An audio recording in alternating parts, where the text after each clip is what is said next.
Welcome to the Pregnancy Loss Podcast, the place I created for moms like us. Pregnancy loss is all-encompassing and creates an overarching theme that runs through our lives forever. We have to learn to live with and beside the grief of losing our baby. We have to learn how to live again, how to parent again, how to engage and interact and be social again, how to communicate effectively to connect with our spouses and significant others. We have to find who we are now. I'm here to empower and inspire you to live a life even with our unique circumstances. We cannot change what happened, but we can grow and use that strength and resilience to create a life that we love. I'm here to share everything I know about grief, motherhood, loss, marriage, friendship, and parenting. I'm here to encourage you to find the beautiful side of grief, the side where we don't have to isolate ourselves or suppress the need to share stories, the side where you have moms just like you to support and encourage you. The side where we become the best versions of ourselves, not in spite of our loss, but thanks to it. Pregnancy loss is devastating, but it can also be an opportunity to reflect on who we were and who we want to become. So join me every Tuesday for a new episode on the Pregnancy Loss Podcast. Let's jump in.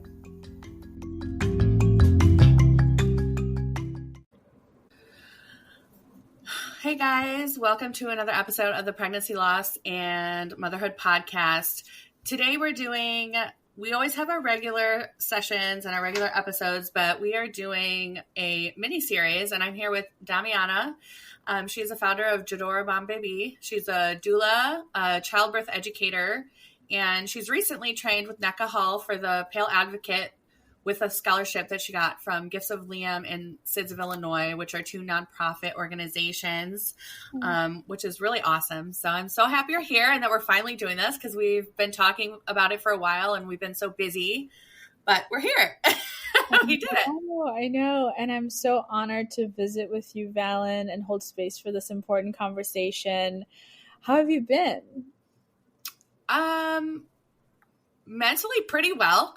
Physically, we've been going through a lot of stuff in our family, but we're on the other side now. So I'm super excited that I get to go back to work. Great. And start recording my conversation. And so I know it's like really hard to talk about everything, and I feel like this is such a difficult conversation, but I think that's why we're here today, right?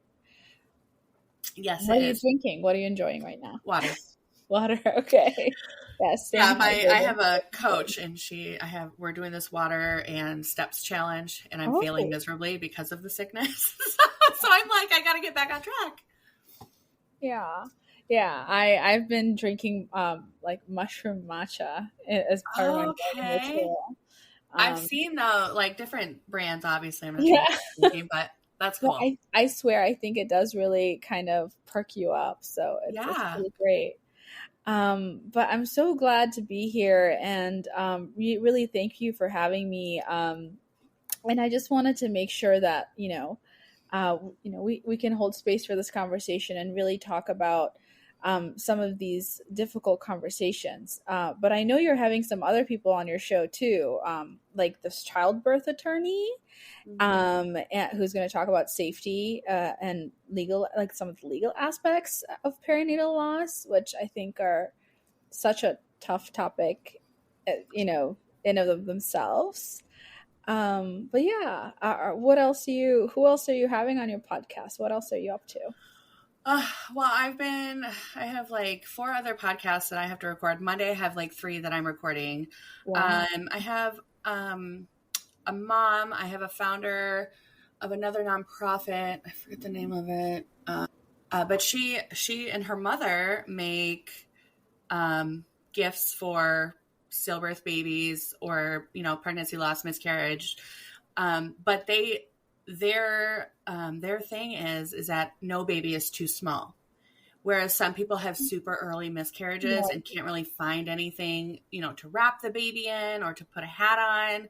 They make these. And they make them like the littlest size you can think of for like 4 to 6, 8 weeks, 10 weeks. And these little blankets, they're like little squares. And so it was just so sweet. And I was on her Facebook, and I just watched 20 minutes worth of video, and I just had to email her. I'm like, I need you on here. This is so sweet because so precious and so needed. Yeah, and a lot of moms, honestly, who have and suffer early miscarriages think that it's less. They have that idea that because their baby was born super early, it's not as meaningful as a baby who is born, later on, stillbirth or whatever. And it's super sad. And that's something that I want to make sure that, that's another thing we talk about is your baby is a baby at every stage and you're a mom no matter what. Like whether you have a living baby or not, if you've lost a baby, you're a mama. So I was really drawn to her nonprofit. And so I'm excited about that. And then, of course, the childbirth attorney, Gina, she's amazing. And I bought her book, and it is like every doula needs to read it. It is fantastic. I haven't finished it yet, but what I have read is wonderful. And when you hear childbirth attorney, though, you think like she's the attorney for the parents, but she's actually the attorney for the hospitals in these situations for when this happens. So she's learned a lot about what does go wrong. And the main factor that has been that seems to be causing a lot of these incidents and problems that happen at birth. And it's fascinating. Like, I love her. I'm excited about it. She's in love with doulas.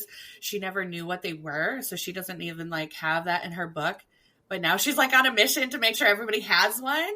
So it's going to be super fun to have her. That's wild. We've made her a doula advocate. That's amazing. Well, I think that, you just touched on a lot of difficult topics. And the thing about early losses in your pregnancy, whether it's, miscarriage or spontaneous abortion, by any name is really painful, especially for women who are trying to conceive and have been trying to conceive for ages. And it really does feel like, a really, really deep loss. And it feels profound, right? Because it's like you lose the opportunity to actually meet your child. And you have all these ideas of what you could name it, or, what it's going to be like. And you might even, be one of those moms that's like, oh, my child's going to be an astronaut. And all of a sudden, all those ideas, like playing catch with your children, it just, is lost, and it can be very difficult. But I certainly can't pretend to understand what that was like, or that what that's like for parents, and I can't even begin to pretend to know what that's really like. Yes. And I think too, that's what stops a lot of people from helping support these families, is that they think that they don't have the expertise or they don't have the experience, so that they can't be helpful. And I feel like before my loss, I would have felt that way too. And that's a big reason too. I've been working on this course is because I think every doula can do this. Every doula can support these families. Like, if I were honest, doulas are some of the best people in the entire world. And one of the biggest reasons is because, I should say, the doulas who know how to provide their clients with informed consent. Oh my God. Informed consent. Like, they know how to support families without pushing their personal stuff onto them, without saying, I think this is right or wrong. I think you should do this. Doulas are trained to keep themselves out of that story. Absolutely. They're literally there. I feel like doulas are bumper rails. The parents pick the path. Okay. They pick the path they want to go, and that's what they want. And then we are there to be on both sides, guiding them into their birth story, like that they want, their pregnancy, their postpartum. Like, we are there to support them in however they need in those ways. Yeah. I like to think of doulas as almost like, the true champions of healthcare consumerism, because I think there's such an unequal, almost like power dynamic between patients and their providers, patients and insurance companies, patients and pretty much anyone they have to interface with or work with as they navigate the complexities of like the US healthcare system, right? And so for me, it's like I feel like doulas are really there, not so much like you said to push an agenda or sway a parent to birth at a certain setting or anything like that. But it's really about helping patients feel empowered to self-advocate and feel informed enough, and get that education to be able to ask those uncomfortable questions, to almost, demand that they are heard. Because I think, sometimes, like even in my own healthcare journey, even though I think like, oh, I read so much on PubMed, I'm friends with all these providers, and we talk shop, we talk things, all kinds of things. Sometimes, maybe a little too much information, I would even say. And I talk to them, and I feel like, oh my gosh, I feel like I should be able to navigate everything so perfectly. And yet, like, when I go into the doctor's room, I feel like I have to be this like super strong advocate, and I don't necessarily, feel that way. I definitely feel the pressure to almost like not ask questions. Submit to your doctor. And the thing is, it's like, I find that so interesting. It's like the doula needs her own doula. I talk about that on Facebook all the time. I'm like, I need a doula for just to be a patient. But more than that, I do think that, no matter who your doula is, every single doula I've talked to is so committed to helping women and birthing people and just patients in general feel seen. I feel like that's why they have clients. They really want to feel seen and heard and understood, and really supported in their patient journey. And so, I mean, I hear you. I think you're speaking to the choir about what doulas do. And more importantly, I think that when it comes to perinatal loss, I think it's tough. I think it's a tough conversation, and I think a tough topic for everyone, because as doulas, as providers,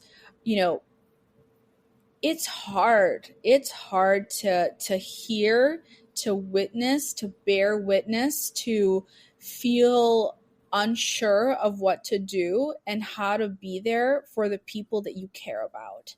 I, as a doula, of course, care about my patients, clients, and I know that so many, like, there's not, like, people don't go into this profession thinking that, like, oh, I just like want my, $2-3 grand and I'm done, and I don't care about what happens to my client, right? And so they themselves like carry such emotions and carry such, how to explain to you, like, the full color of who we are as people, in the identity of a doula or in the role of a doula, I think is very important to think about as well, because it's like the importance of self-care for doulas to be able to feel trained and educated and adequately supported by our own mentors in order to be there for patient families and clients, I think like isn't talked about enough. And because I think that, the role of doulas to support perinatal loss parents is huge. I mean, the ability for us to connect them to community resources to help them kind of make sense of what's next, and really help them feel like someone's here for them, is pretty significant. And I'm not tooting my own horn. There's like a ton of research to support that. And so I feel like that's part of the big reason that I think it's so important for doulas to be trained in this. Right? Like, I think we were talking about statistics earlier, and how just crazy it is that I haven't even thought about, putting these statistics in context. The fact that there's like more perinatal loss than there are suicides in the US, or the fact that there's more perinatal deaths than all gun deaths in the US. Like, I think that's really crazy in terms of how I conceptualized this initially. And so to understand just how urgent it is for doulas to be there to help parents, but also to feel educated and supported, so that they can come into that room or come into that conversation, not bringing their agenda, not bringing, their, things that they're working through, right? Because, I'll just kind of share, when I was training with NECA Hall, who is just like, she is the founder of Mother is Supreme, and the founder of like the Pale Advocate certificate, just some of the videos she shared with me in the beginning of our course, just listening to some of my like cohort peers that were also studying, I was bawling my eyes out, and I was thinking how absurd it is that this is a reality for parents. And maybe absurd is not the right language, but it's the right language for me, for like, in terms of like absurdity, in the sense that like it's shocking, unfathomable, like unbelievable in some ways that some of this happens and exists, and just how people are able to be so strong to go through it. It almost makes me uncomfortable. Yeah. And so I remember just bawling my eyes out. And, as a doula, that training was so helpful to me, because I took the time to hold space, to learn, to recognize that my language might not be the client's language. And so, like you said earlier in, prior conversations, Vallen, like having the right language and recognizing that everyone has their own language to use is so important, and taking the time almost to like learn that and cope and figure that out for myself, so that I could be better for client families that are experiencing loss is I think so critical. Yeah. It is. There's a lot there. So going back to the doula part, that is why I'm doing what I'm doing. Doulas are in the perfect position. They're already there in that space where babies die. Yeah. They are there. It happens.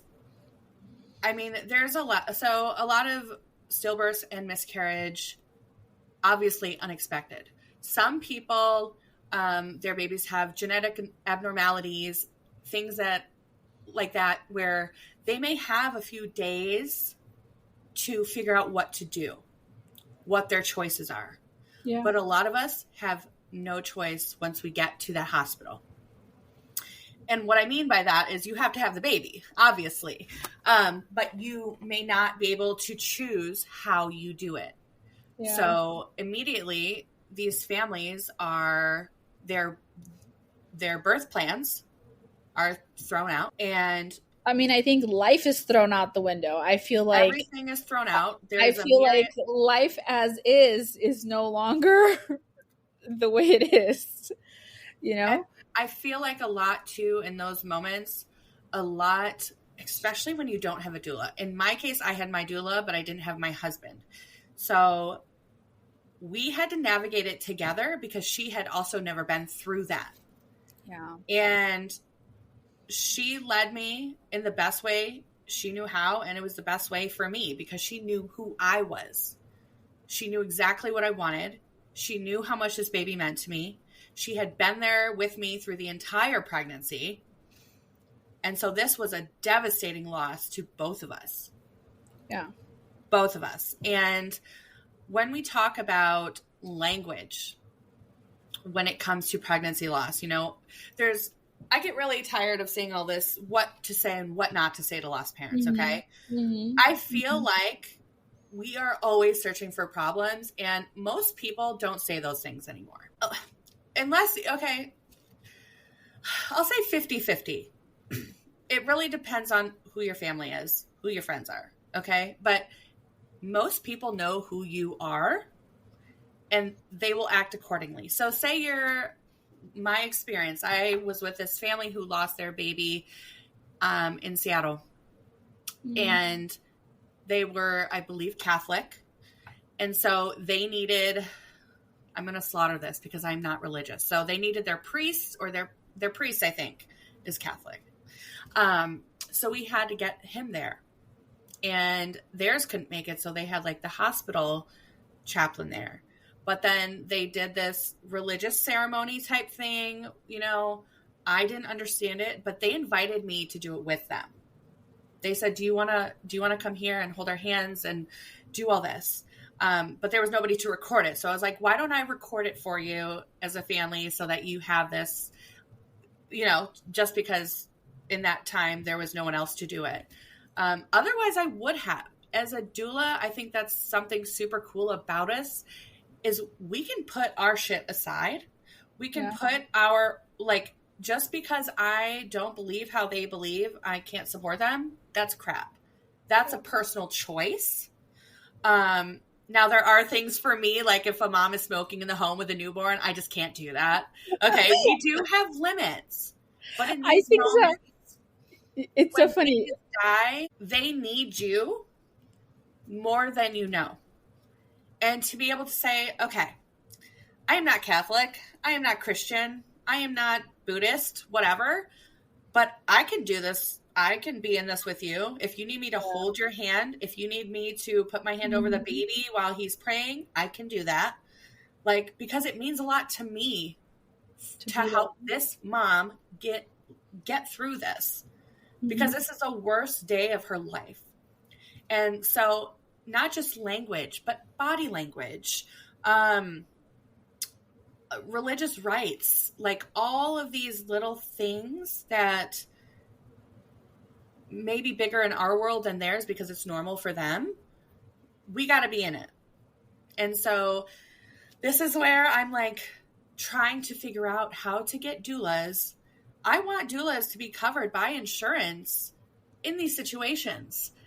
Like, why should they not have that support? Nurses and doctors, they have their place and they're wonderful, but they can't come home with the mom and dad and the family in general.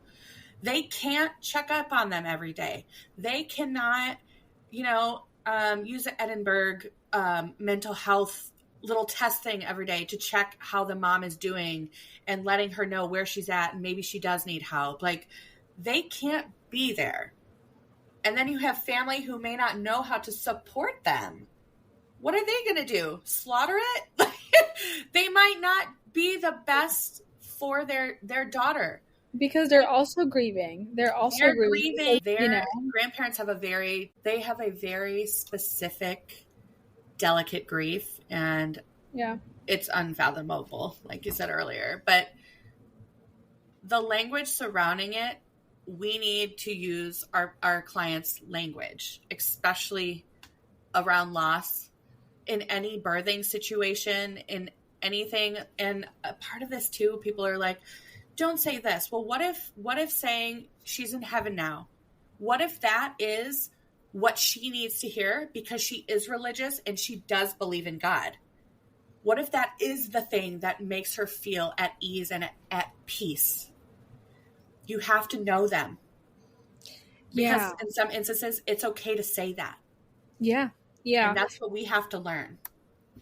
I think, and this is why it gets so challenging, right? Because so as a doula, I might have had the privilege of getting to know my client, right? And what their language is like, because I have seen it in many different ways. I have seen, personal stories where they talk about their child, for example, as having gone to heaven, or that their baby is a child of God, or any of these terms, right, that are almost past tense, right? For example, my baby, has passed away, and then there's parents who are on the total other, like, opposites, like, end of the spectrum, including some people that I know in my kind of distant family who have experienced loss, who say things like, my baby is still out there because their organs were donated. So how dare you say that they're not here anymore? And so, there's language that that really, it really creates tension on for the parents, and it also makes doulas and providers super nervous, because I was also reading all these papers about, like, how much education do doctors really even get on perinatal loss or death and dying, and it's like not even a day, right? Like not even like 12 hours on like death and dying. I have more training than a medical doctor. Exactly. And so I think so. Like, I think it's just like astonishing how people are like, oh, doctors are experts and everything. Like, no, they're experts in very specific things, and they need to have continuing education to be able to, kind of navigate the changing needs of their patients. But the thing is, like, doctors are people too. I always talk about that, and nurses are people too, and they don't handle things like in the best way for patient families or for doulas, because sometimes like there's tension between providers and doulas too. Yeah. But it's because, like, I was reading at some of the things that doctors were saying, like their fear of saying the wrong thing, fear of saying anything will create more trauma, fear that acknowledging what happened might stir their own emotional response and something that may have happened in their own like closer distant family, feeling of guilt, fear of malpractice, like triggering their own issues that like might relate to, why they're delaying childbearing or something of that nature. And so it creates so much anxiety, so much tension. And I'm just thinking, what is the answer here? Because at the end of the day, we need to be having these conversations.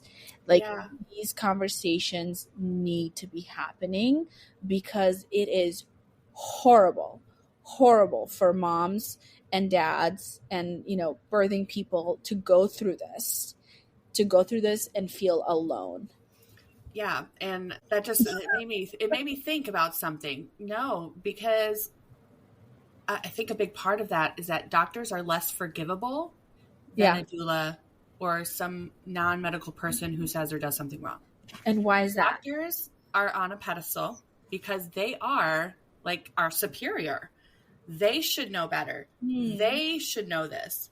They have a degree. They've gone to medical school. They've done hours of, practice. They're on a pedestal. So they are expected to be godlike. In a sense.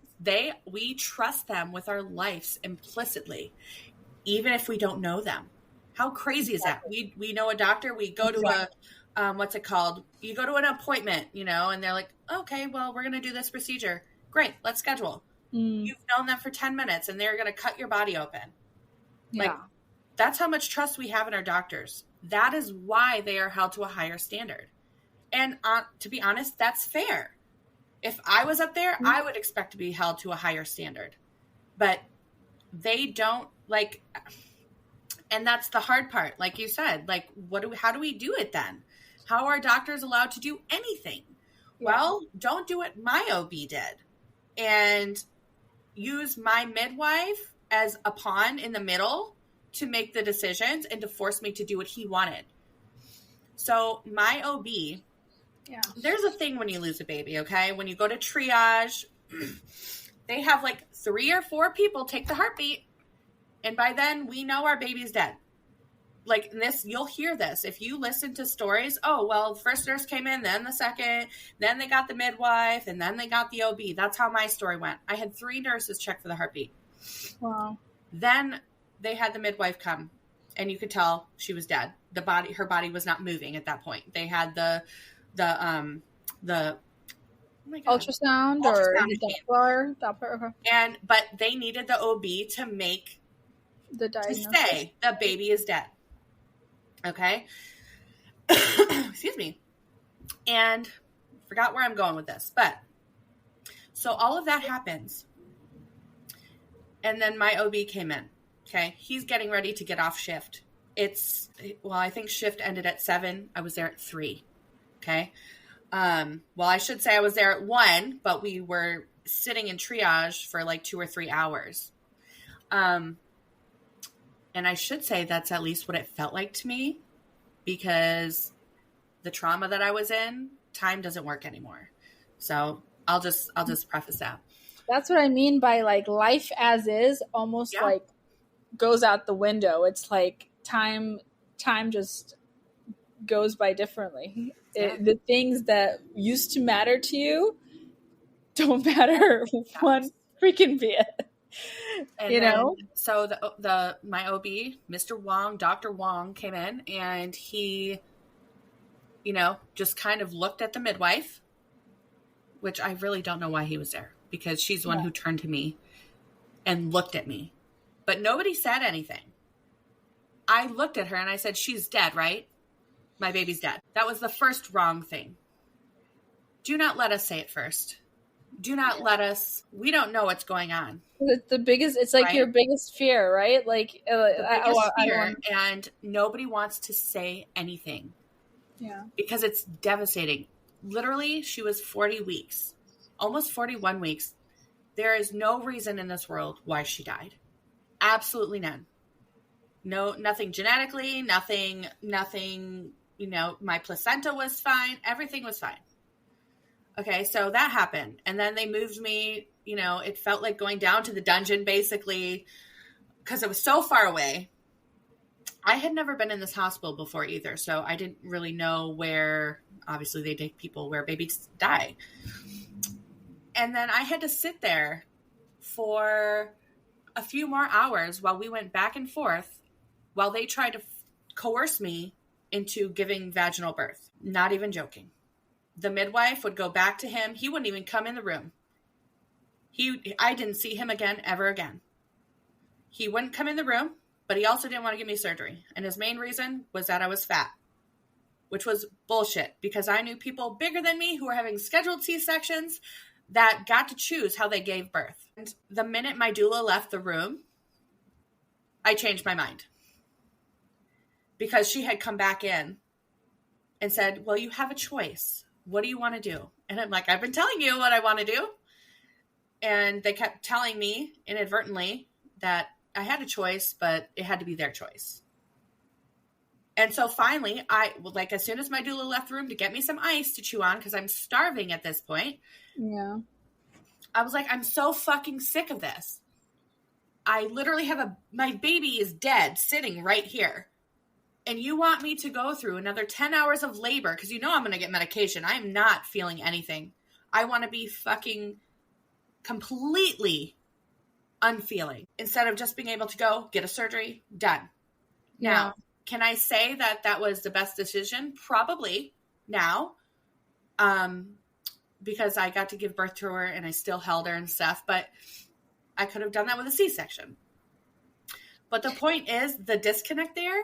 And you guys, this is like Everett, Washington. This is West Coast, where the care is a million times better than anywhere else in the United States. Like, they are on the top level of pregnancy and postpartum. Like, they are amazing. So it's like, what happened here? Why did he do that? Was it because he didn't want to go over his shift and give somebody a surgery? Is it because it was what was best for me, but I couldn't understand that? but why didn't he talk to me? Why did he use somebody else to do this? Like, there were so many things that could have been better if there was communication somewhere. Luckily, my nurses, most of them were amazing. And then the midwife who came in the shift after, who actually delivered Evelyn, was amazing. I remember their names, what they looked like. I remember how they spoke to me. My nurse, Michelle, I couldn't physically do anything for Evelyn because I didn't know what to do. Yeah. So Michelle was like, she would be, we were going to do pictures with Now I Lay Me Down to Sleep. Mm-hmm. And she needed a bath. She was full of meconium. She was just, her little strawberry blonde hair was like poopy. She needed a bath. I couldn't do it. So she's like, here, do you want me to do it for you? And I'm like, yes, please. And she talked to her. She's like, okay, pumpkin, let's go get your bath. Let's go get ready. Let's go get your clothes on. Like, treated her like a baby. And that is what needs to happen. Like, I still, to this day, have a letter that I wrote to my nurse and my midwife that I haven't been able to get to them. I still have their gift that I bought them that I haven't been able to get to them. I think it's something that I have to, that's one of those things for me that is, I can't get through yet. Yeah. I will, and I will go see her. But the way that I was treated and the way that they talked to me and my baby was the biggest gift I could have ever been given. Yeah. They are what made me do this and what I'm doing. Those two people, those are the only two people I remember from that day, besides the two terrible people. Well, here's what I would say.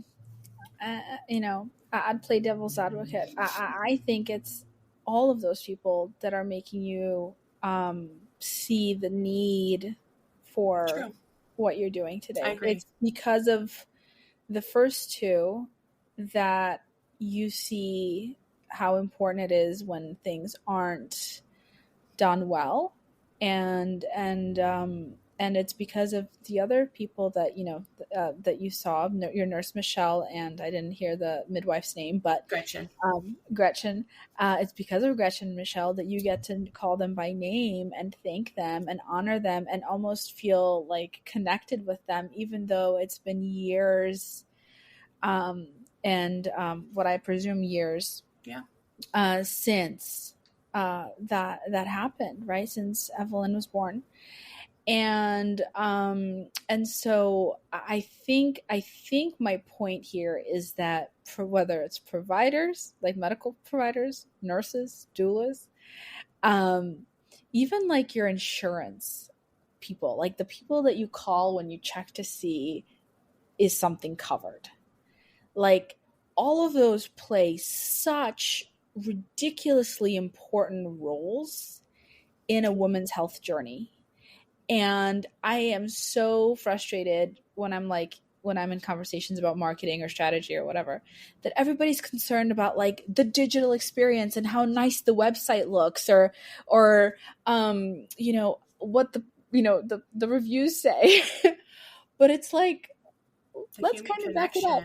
People are not like Googling you and then like having this amazing birth. They're like going through this entire journey, like, and almost every single person they touch is like a hit or miss in quote unquote your ideal client journey, but at the same time, like, your patient's actual lived experience and their story.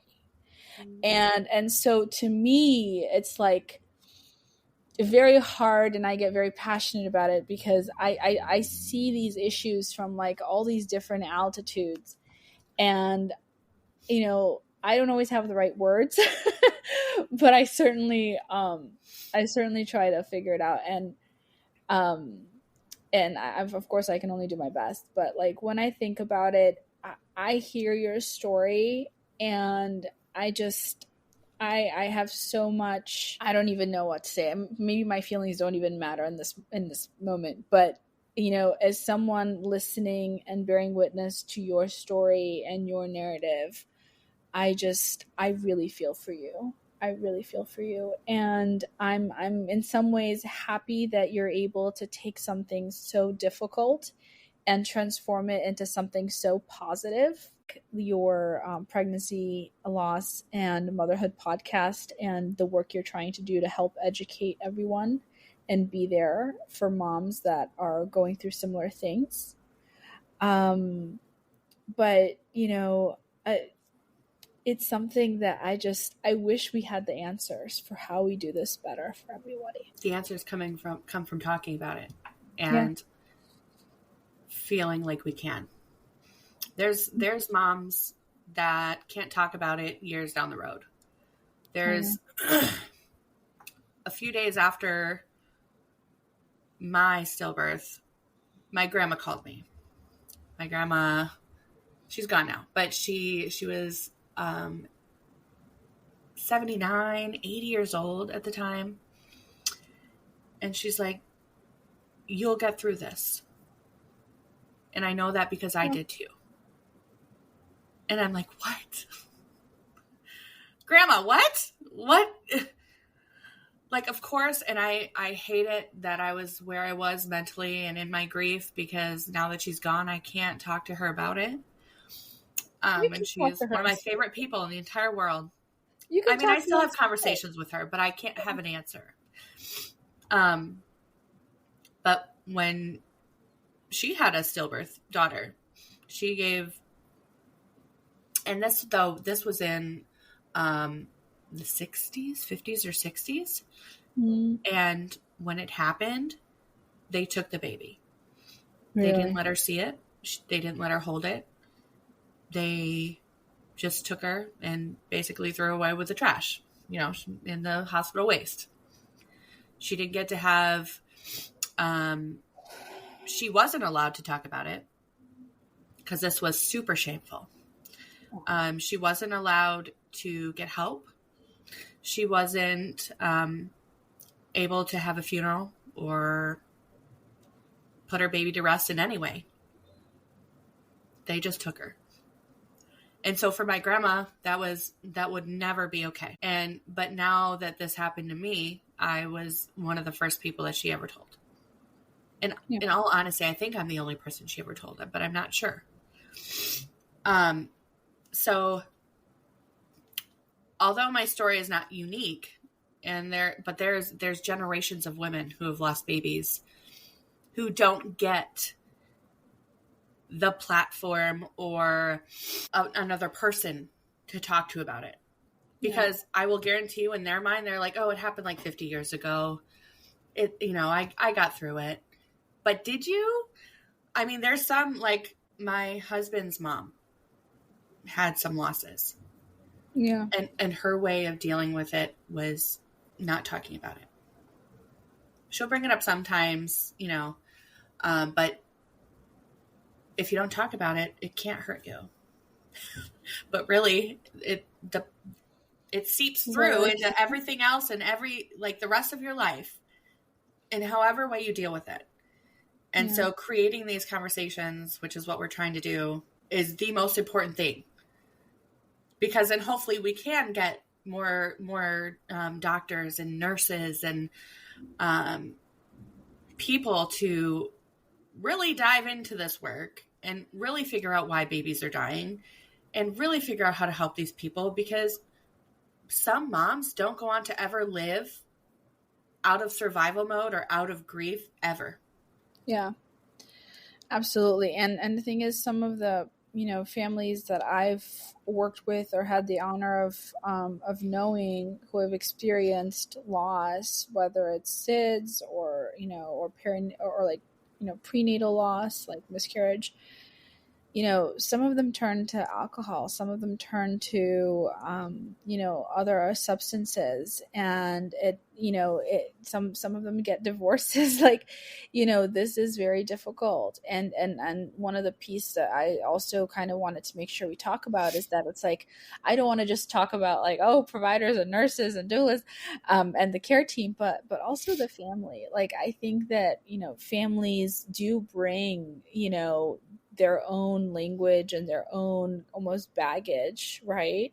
Mm-hmm. And unless they're family members that have gone through similar things or have experienced, or have been part of somebody else's journey through perinatal loss, they might not have the right words, they might not have the right language or even or sentiment, right? Like they might have a different perspective that might be, outdated.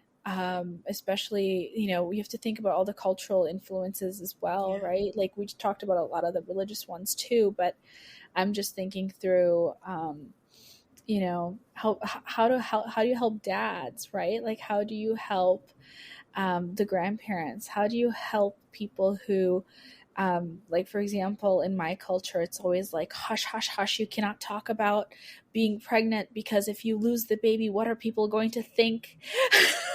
Right? And I'm sorry, I usually laugh when like something is so uncomfortable for me that I don't want to cry. It's like it's that absurd thing that I think it is like kind of my brain responding to.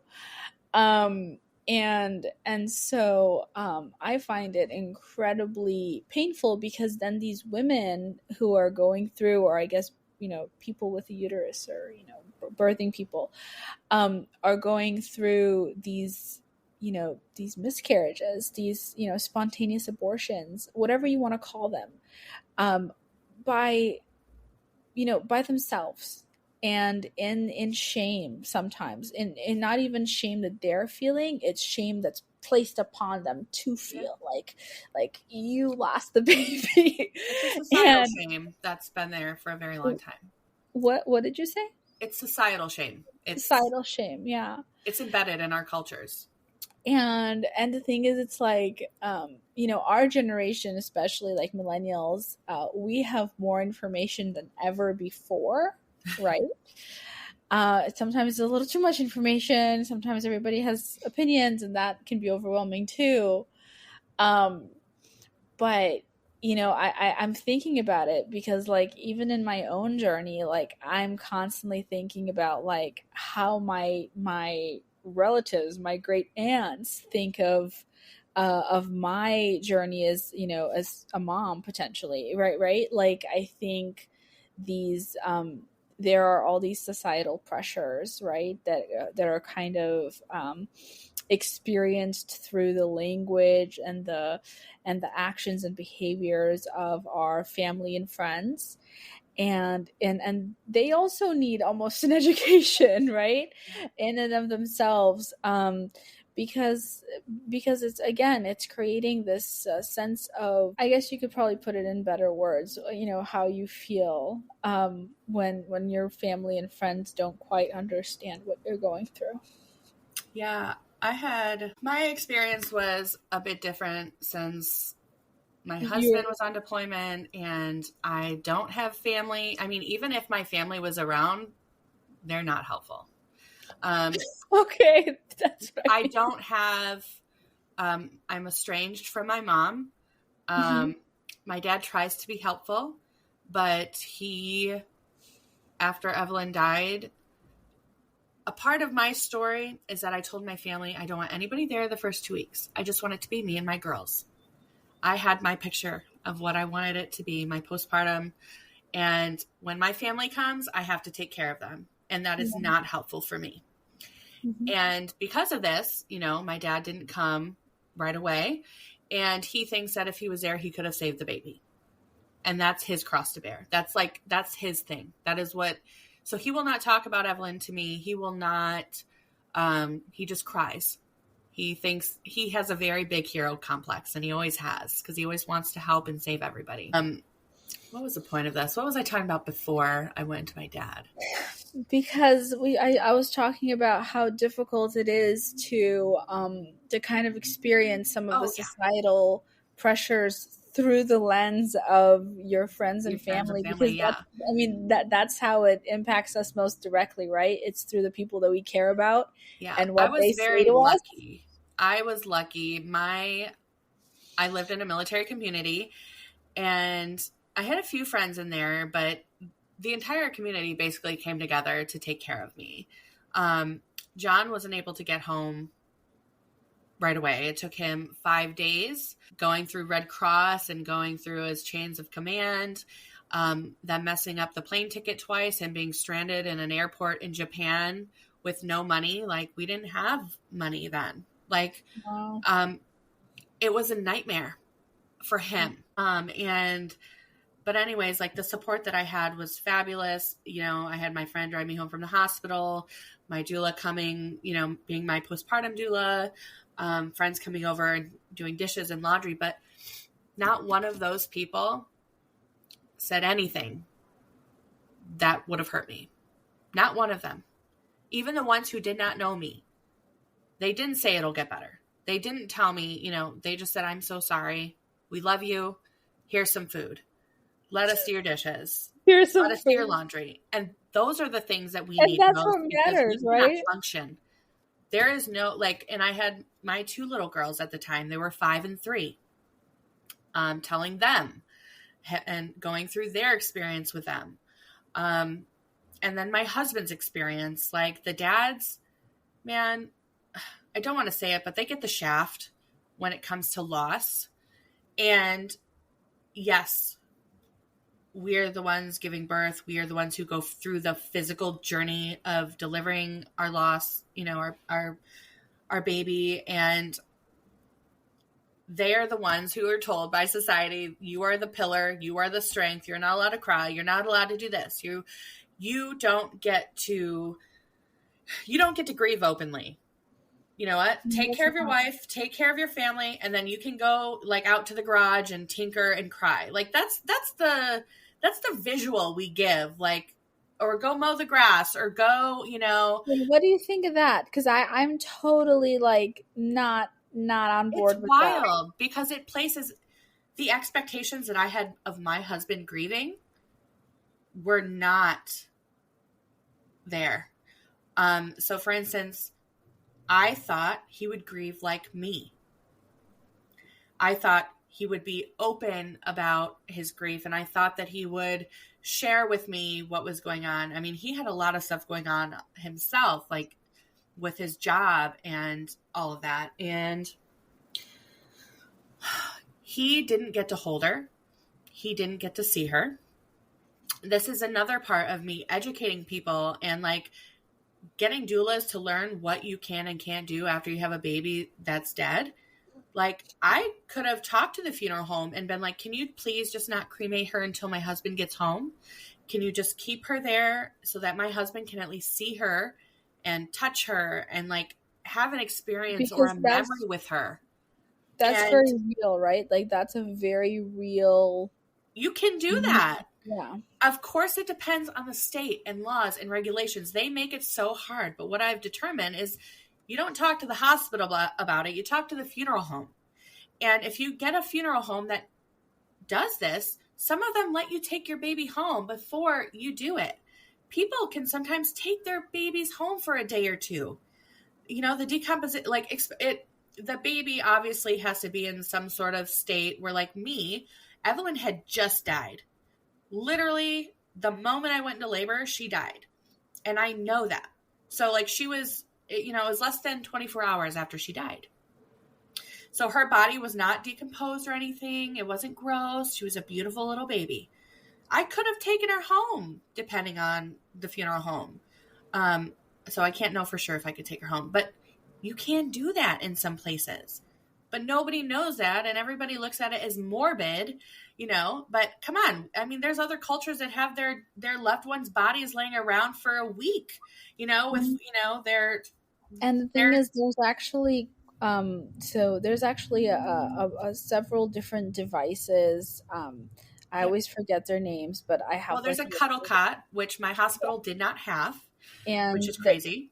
They have mats, and then if you have an early miscarriage, you can do... It's a type of water submersion tank, kind of like just a little...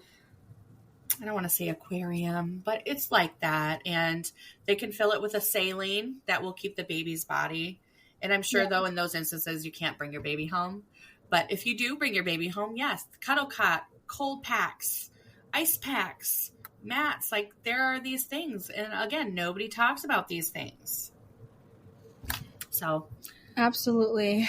And I think everything that I'm hearing from you just really highlights, who the people are that can help and support, and what really makes a difference. And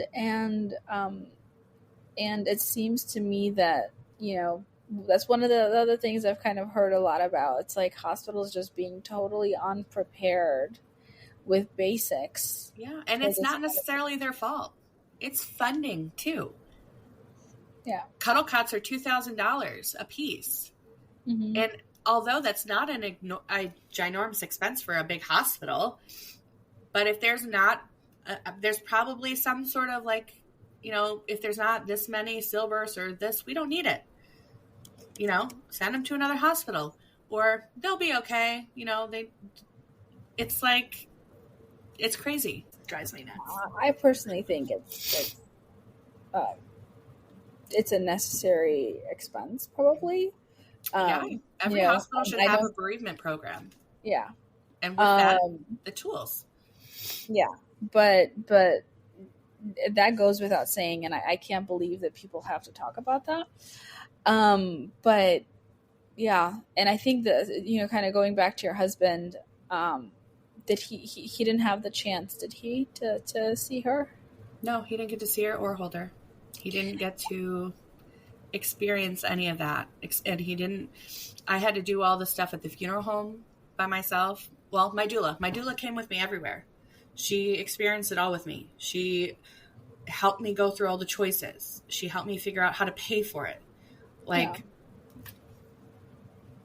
So he didn't get, it's not, and he was gone for, most of the pregnancy where I was showing and she was moving. So him, it was very hard for him probably to really grapple with this loss that kind of maybe felt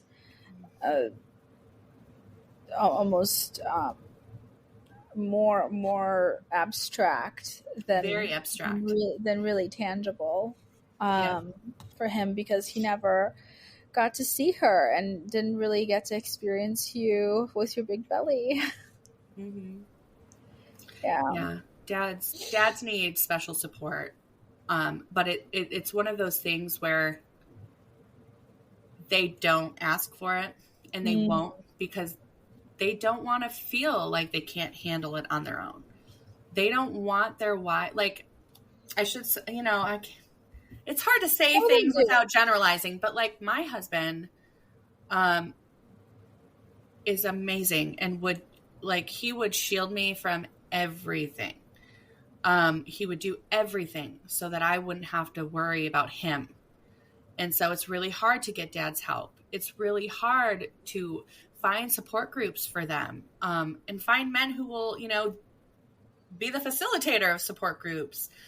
There's only a few books out there for dads. Like, there's not as many resources.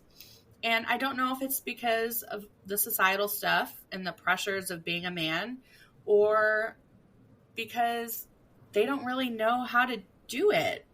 Like, how do you support a support group? Or how do you start a support group for another, group of guys? And how do you get them there?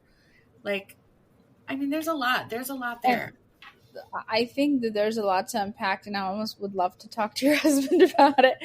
But yeah, I think I think that we need to first start to acknowledge that support people and family members also need support.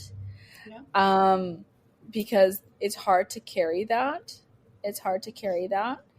And, I've kind of experienced it a little bit as a doula, where I feel like, oh my gosh, I have to manage my emotions behind the screen to the best possibility, to my best ability.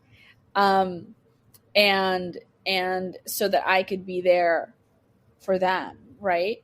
Even though there's so much going on underneath the surface, like I might want to cry. I might want to, go and hug my boyfriend or my partner and talk about kind of what I feel, right? Because it could be so difficult. And so thinking about, being so close to that and actually being the support person and actually being the husband, the partner, the boyfriend, the mother, father, grandparent.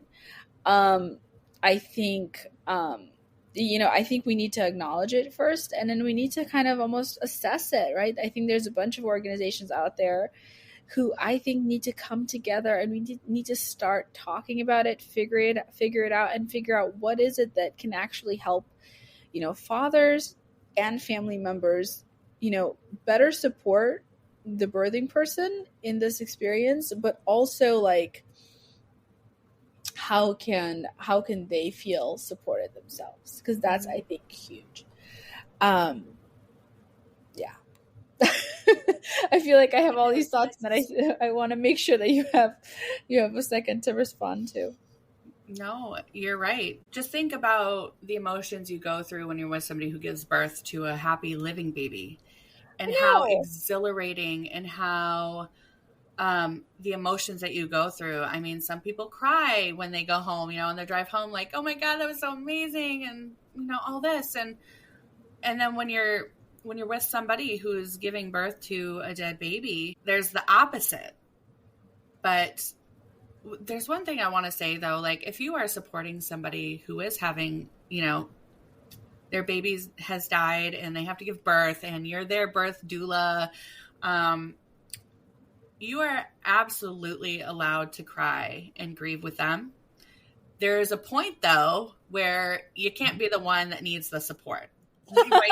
So there's a line, because right, when you're sitting there with a mom and you're holding her hand and you have a hand on their baby, and you cannot talk and not cry in those moments. And I just want people to know that's okay. Like, and I think the doctors are very afraid of this. Like, at least some of the ones that I've talked to, there's almost like I have to be professional kind of like, they have to navigate a lot. Yeah. And so, and the thing is, it actually might help the mom or the birthing person to see that, this provider really is, they care. That they do care, right? Is really affected by what, you're going through, and not just breaking bad news in like a horrible, harsh tone, and just being really like cold, hard, and clinical about it. But at the same time, like, yeah, I think you're right. There's definitely a balance. And so I think for doulas, it's making sure that we have a really strong support network for ourselves, so that we can have conversations. I know that there's some doula programs and like, and institutions, that train doulas that also, kind of do like, they'll process like a birth story, process everything that they've gone through. And so it's kind of like a little bit narrative medicine-y, which I actually really love. I haven't, Rita Sharon from Columbia University kind of piloted the idea of narrative medicine, and the idea that stories heal, and that unpacking stories really heals. And so, sometimes, to the degree that you can, keep patient confidentiality and all that, being able to, as a provider, unpack some of the things that you're witnessing and experiencing, can help you, right? So that you could be there, for, patients and clients alike. But at the same time, I think it also is probably a really good tool for the dads and the support people and the support network, overall. And it's just having more conversations to figure out exactly what benefits most and what helps the most, and figuring out how do you deploy that in a really equitable way. Because, it's very interesting to me, just like how little resources like are available in like a very standardized way to something that I think should be very standardized already. You know what I mean? Like, I feel like every parent who goes through a birth needs to go through the same process, and whether that results in a live birth or not, should still be the same, kind of like what Jador Monbebe says, every baby deserves an equal welcome. We've been saying that for years. And so, it always shocks me that there's such disparate, fragmented healthcare experiences in the US, but it's just the way it is. Our system is the way it is. And so, I really enjoyed having this conversation with you. I think we started to really identify some areas in this space that need to be explored. I really enjoyed, the honor of hearing your story, and also just talk about why these conversations are so hard to have. But I'm excited. I'm excited for our next couple of conversations, which we were kind of hoping to keep in like a certain framework, right? Let me see if I can remember it. I'm going to look at my notes real quick. I think we're doing, why are these conversations so difficult? And then we're doing, creating access to these conversations, what's missing and what we can do. Not just you and me, but what the collective we can do together. So I think that really, I think, sets us up for really great, almost like a great springboard, I hope, for something really fun and big and helpful. Yep. That's the point of this podcast. So we'll have today, obviously, we've talked about the language and it was really nice having you and finally being able to do this, having this conversation. I think we've had this conversation like 3 times in really great ways, and I wish we would have recorded those conversations. I think there were some really great things in there. I'm going to have the whole AI thing in here so it records everything, but I have the transcription, so we'll figure it out. Yeah. I'm super glad we're able to do this today. And we will, next week, what is the conversation for next week? Did you say creating access to the conversations that we're having? Mm-hmm. Yep. So we will talk about how to have these conversations in general, how to allow people to have these conversations, everybody who needs to have these conversations. It's going to be really good. So we will see you next week. Take care. You too. Bye.